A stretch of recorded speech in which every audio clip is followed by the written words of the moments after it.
First చేయాల్సిన తీర్మానం ఏంటంటే ఫర్దర్ గా మనం ఏం జరిగినా ఇట్లాంటివి ఏం జరిగినా కూడా ఇమ్మీడియట్ గా మనం యాక్షన్ లోకి దిగడానికి ఒక ప్రణాళిక ఈ సమావేశం తర్వాత రూపొందించాల్సిన అవసరం ఉంది. ఒక టీమ్ ఆర్ సంథింగ్ ఇమ్మీడియట్ గా డీజీపీని కలవడమో ఆర్ కన్సర్న్ డిపార్ట్మెంట్ ఆఫీసర్స్ ని కలవడానికి తక్షణమే మనం ఏం యాక్షన్ లోకి దిగాలన్నది ఒక ప్రణాళిక రూపొందించాలి ఇట్లాంటివి వచ్చినప్పుడు. సో ఆ నిర్ణయం మనం తీసుకోవాల్సిన అవసరం ఉంది.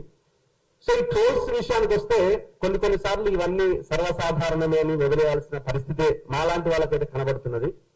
ఫర్ ఎగ్జాంపుల్ మేము ఇప్పుడు పవన్ కళ్యాణ్ కోడి చెరువు కబ్జా విషయం మేము బయటకు తీసుకొచ్చినప్పుడు ఆయన బెంగళూరు కోర్టుకు వెళ్ళి ఒక ఆర్డర్ తెచ్చుకున్నాడు. ఇక్కడ లేదట కోర్టు, బెంగళూరు దాకా పోయింది ఆయన. బెంగళూరు పోయి మళ్ళీ మా ఏ ఛానల్ పేరు కూడా ప్రస్తావించకుండా మెటా అనే సంస్థకి నోటీసులు ఇప్పించి సో ఆ సంస్థని పార్టీగా చేసి ఒక ఆర్డర్ తెచ్చుకున్నాడు. ఏమని అంటే ఇక ఈ ఫలానా వీడియోలన్నీ డిలీట్ చేయాలని. ఏముంది ఆ వీడియోలో అంటే ఆయన చేసిన కబ్జా భాగవతం అంతా అందరికి వచ్చేసింది. మరి చేయాల్సింది ఏంటి? బాధ్యత గల లీడరు నువ్వు ఈ చెరువు నేను కబ్జా చేయలేదు, నేను డబ్బులు పెట్టుకున్నా, ఇది నా భూమి అని నువ్వు అవసరమైతే గ్రౌండ్ లోకి వెళ్ళి చూపించే ప్రయత్నం చేయాలి. అది చేయకుండా తెలంగాణ వదిలేసిండు, ఆంధ్ర వదిలేసిండు, బెంగళూరు పోయిండు అని నేను ఎట్లాగో బెంగళూరు పోలేం కదా అని దానికి కావచ్చు. నేను బెంగళూరుకి ఏం పోం, కోడి చెరువు పక్కనే ఉంటే కోడి చెరువులోకి వెళ్తాం మేము. సో నేను బెంగళూరు దాకా వెళ్లాల్సిన అవసరం లేదు.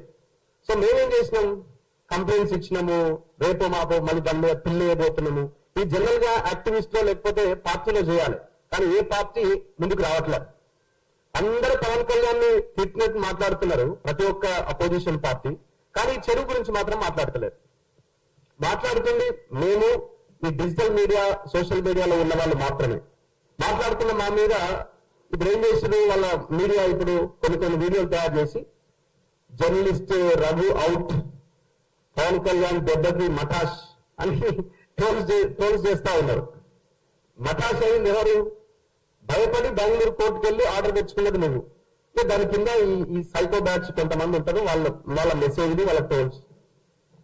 సో ఇవన్నీ సర్వసాధారణం అయిపోయినాయి. దీన్ని నియంత్రించడానికి మనం పూర్తిగా నిషేధించడం అన్నది నేనైతే ఇంపాసిబుల్ అని అనుకుంటున్నా. కానీ దాన్ని నియంత్రించి మరింత పీక్ లోకి వెళ్ళినప్పుడు, ఇప్పుడు అమ్మాయి విప్లవశ్రీ మీద జరిగిన ఆ దాడి, ఆ ఫొటోస్ ఎంత దారుణంగా మార్పింగ్ చేసి పెట్టారన్నది ఆ కాక్రోచ్ జనతా పార్టీలో ఆ మీటింగ్ సంబంధించిన దగ్గర జరిగిన ఆ తీసిన ఫోటోని మార్పింగ్ చేసి ఎంత దారుణంగా ట్రోల్ చేస్తున్నారు.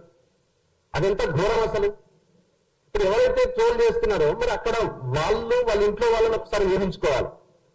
వాళ్ళ ఇంట్లో వాళ్ళని ఒకసారి ఊహించుకున్న ఫోటో తయారు చేస్తే చాలా బెటర్గా ఉంటుంది కదా. మీ ఇంట్లో ఉన్న వాళ్ళని అట్లా అన్న కూడా తప్పే, కానీ మరి మీకు కనీసం ఆలోచన రావాలి కదా. ఆలోచన కూడా రాకుండా ఈ రకమైన పరిస్థితి తీసుకొస్తున్నారంటే ఏమనాలి మిమ్మల్ని?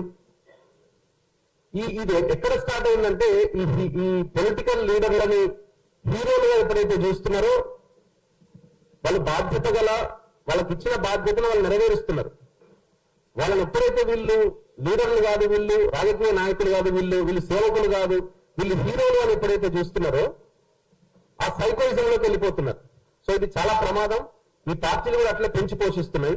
జనరల్ గా ఈ ట్రోల్ చేసే బ్యాచ్ ఎవరు? మన ఈ మీటింగ్ పెట్టుకోగానే మనల్ని అందరంటారు వీళ్ళంతా లెఫ్టిస్టులే బాబు, ఇందులో తల్లి ఉన్నాడు, ఇంకో ఆయన ఉన్నాడు, వీళ్ళంతా లెఫ్టిస్టులు అని ఒక స్టాంప్ వేస్తారు. ఇది అయిపోగానే ఆల్రెడీ ట్రోల్ స్టార్ట్ అయిపోతాయి. అసలు లెఫ్ట్ ఏంది, రైట్ ఏంది? మాకు రైట్ సైడ్ లెఫ్ట్ సైడ్ తెలుసు, ఇంకే సైడ్ తెలియదు మాకు. అంటే ఇంకే యాంగిల్ తెలియదు మాకు. సో మనిషి కష్టాల్లో ఉన్నాడు, ప్రభుత్వాలు ఏం చేస్తున్నాయి, ఒక జర్నలిస్ట్ కి అది మాత్రమే ఉంటుంది తప్ప లెఫ్ట్ రైట్ ఏంది? రైట్ వింగ్ లో ఉన్న వాళ్ళ కష్టాలు పడ. రైతు ఒక హనుమాన్ విగ్రహం 3 ముక్కలు చేస్తే మేమే కదా పోయి రిపోర్ట్ చేసింది. 700 ఏళ్ల కింద శివాలయాన్ని కూల్ చేస్తే మేమే కదా వెళ్ళి రిపోర్ట్ చేసింది. మీరేం చేశారు? మీరు ఒక కాంగ్రెస్ లీడరు హనుమాన్ టెంపుల్ ని కూల్ చేసి రియల్ ఎస్టేట్ ఎక్కడ రంజిత్ రెడ్డి కూల్ చేస్తే ఈ దొంగ లీడర్లంతా 25 కోట్లు విన్నారు.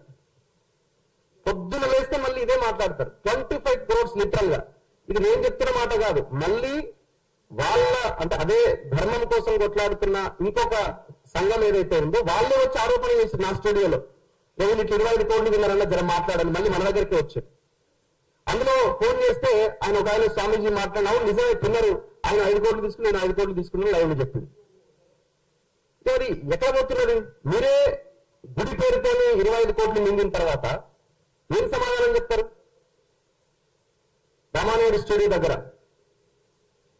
మేము పోయిన ఏ ప్లేస్ కైనా మీరు వచ్చేదా? దాన్ని రాజకీయంగా వాడుకోవడం తప్ప మేము చేస్తున్న ఇంకొకటి ఏమంటున్నారు?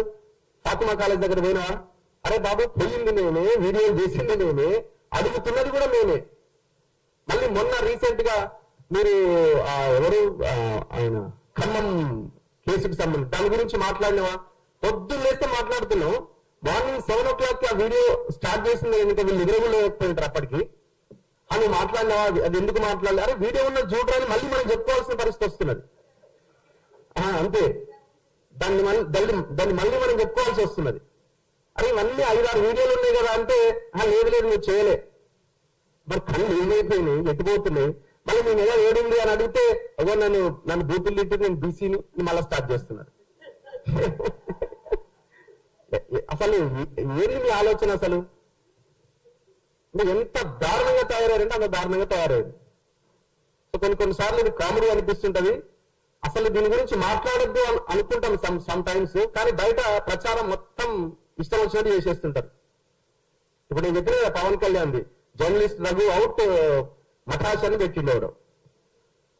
మఠాష్ పవన్ కళ్యాణ్ అయితే ఏం చేయాలని అర్థం కాక ఆగం అవుతున్నాడు. సో కాబట్టి ఈ ట్రోల్స్ సాధారణమే అయినా ఖచ్చితంగా దీన్ని ఎదుర్కోవాల్సిన అవసరం ఉంది. ధైర్యంగా నిలబడి కొట్లాడాల్సిన అవసరం ఉన్నది. ఆ దిశగా మనం ప్రయాణం చేయాలి. అవసరమైతే జేఏసీ లాంటిదో ఇంకొకటి ఏదైనా ఫామ్ చేసి ఇమీడియట్ గా మనం రియాక్ట్ అయ్యేలాగా ఉండాలి. అవకాశం కల్పించిన అందరికీ ధన్యవాదాలు. Thank you. నమస్తే.